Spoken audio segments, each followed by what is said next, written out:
High, আমি পলক। আমি আবার চলে এসেছি আমার একটা আলু থালু ব্লগ নিয়ে। তো এখন বাজে বেলা 12টা 15। আমার হঠাৎ ইচ্ছা হয়েছে একটুখানি দুধ চা খেতে। মানে চা খাওয়ার ইচ্ছা হয়, কিন্তু দুধ চাটা তো সারা সপ্তাহতে পাই না। তাই আজকে একটু ইচ্ছা হচ্ছে খেতে, তাই এখন দুধ চা খাচ্ছি। আর তারপর দেখা হচ্ছে। এখন বাজে 1টা। তো আজকে মাকে বললাম যে দুপুরবেলা ভাত খাবো না, কারণ রোজই তো দুপুরবেলা ভাত খাই। তাই জন্য এখন লুচি এবং বেগুন ভাজা নিয়ে বসে গেছি। এই জন্য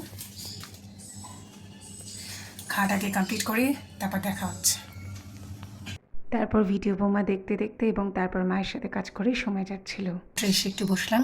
এতক্ষণ ধরে মায়ের সাথে একটু কাজ করছিলাম, মানে কাজ করছিলাম বলার থেকে মাকে সাহায্য করছিলাম, এটা বলাটাই ভালো, কারণ তার মতো এত কাজ করে উঠতে পারি না। তো রাত্রে কী খাওয়া হবে সেটার ব্যাপারে। আর সাধারণত দুপুরবেলা হলেই আমার একটা অসম্ভব রকমের ঘুম পায়। সে আমি লুচি খাই, সে আমি ভাত খাই, যাই খাই না কেন অসম্ভব ঘুম পায়। তাই ঘুমের পরে মানে ঘুম যাতে না পায় সেটার জন্য আর একটুখানি কাজ করা, যাতে ঘুমটাকে মোটামুটি স্কিপ করা যায়। তো কাজ তো হয়ে গেল, কিন্তু এখন আমার ঘুম পাচ্ছে। তাই জন্য এখন কী করব, এখন আমি রেওয়াজ করব।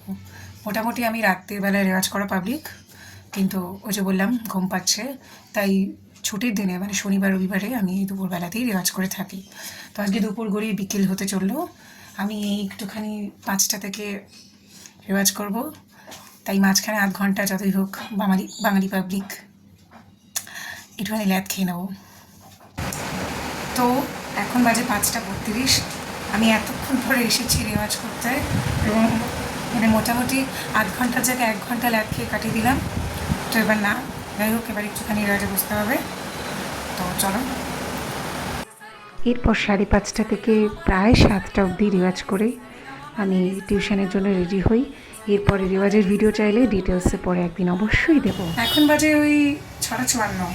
7:30 থেকে আমার একটা টিউশনে আছে। তো আমি এখন এই যে জল গরম করছি, চা খেয়ে রেডি হচ্ছি। দেখা যাক। স্বভাবত যেরকম সাজি সেরকম সেজেই টিউশনের উদ্দেশ্যে হেঁটে হেঁটে এরপরে যাচ্ছিলাম। বাড়ি ফেরার পথে নিজে 20 টাকার ফুচকা খেয়ে মায়ের জন্য 20 টাকার চুরমুর কিনে বাড়ি ঢুকলাম। টিউশন থেকে ফিরলাম, এবার একটুখানি পড়তে বসবো। 10টা থেকে 11টা পড়বো এবং তারপরে খেয়ে দিয়ে শুয়ে পড়বো। আজকের মতো ব্লগটা এখানেই শেষ। আবার দেখা হবে খুব শীঘ্রই। বাই।